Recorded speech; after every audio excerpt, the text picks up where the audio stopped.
Aujourd'hui, on parle du jeu G.I. Joe fait par la compagnie Epix en 1984. C'est une adaptation du célèbre dessin animé qui avait lui-même pour but de nous vendre des figurines d'action et des véhicules de combat. Quand j'étais petit gars, c'était un de mes dessins animés préférés. Je pense que j'aimais encore plus ça que les Transformers. Le jeu commence avec une carte où on choisit notre lieu de conflit. Selon ce qu'on choisit, on peut tomber aléatoirement sur un tableau où on conduit un véhicule ou sur un tableau où on se bat un contre un cobra. Bon, je vais choisir Montréal. On laisse l'ordinateur choisir son cobra et nous, on choisit notre G.I. Joe parmi 12 des G.I. Joe de la première génération. Snow Jump et Blowtorch. Ça vous fait pas penser à quelque chose, ça?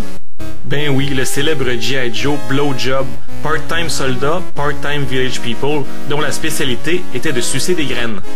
Ensuite, on a un autre soldat, Duke, qui semble lui aussi tout droit sorti du groupe Village People, qui nous demande, que dis-je, nous ordonne de changer la disquette de côté. Le combat 1 contre 1 commence. Ah oui, ça ressemble vraiment à Montréal. On dirait Sainte-Catherine au coin de Sanguinette. Il y a 3 choses qui variaient selon le combattant qu'on choisissait. La vitesse, la puissance de l'arme et l'endurance, donc la longueur de la barre d'énergie du soldat.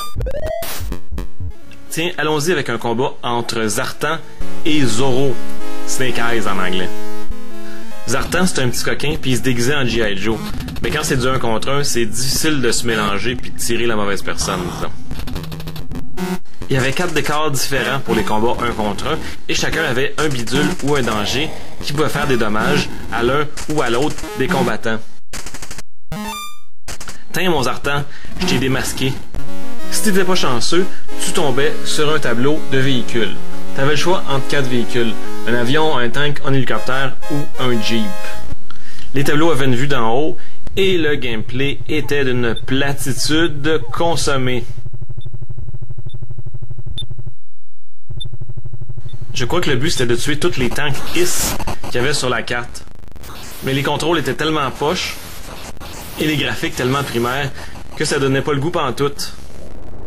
En avion, ça avait beau aller pas mal plus vite, c'était vraiment pas plus le fun.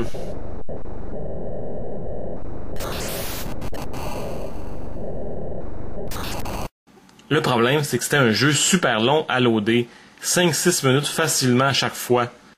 Fait que quand tu tombais sur un tableau de véhicule, c'est 5-6 minutes que t'as perdu à ta vie et que tu retrouveras jamais.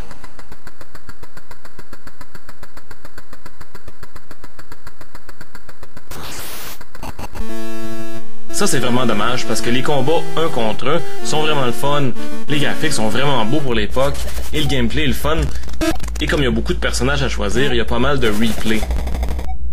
Hey, coudon, Roadblock, qui a-tu oublié de mettre ses pantalons? Wark! Tout ce qu'il porte, c'est une petite veste rose. Tu sais, quand tu fais des pantalons à un personnage dans un jeu vidéo, tu t'arranges pas qu'il soit la même couleur que sa peau, là. Come on. Finalement, c'est ça G.I. Joe au Commodore 64. C'est comme 2 jeux très différents. Un qui est vraiment le fun, puis un autre qui est plate à mort.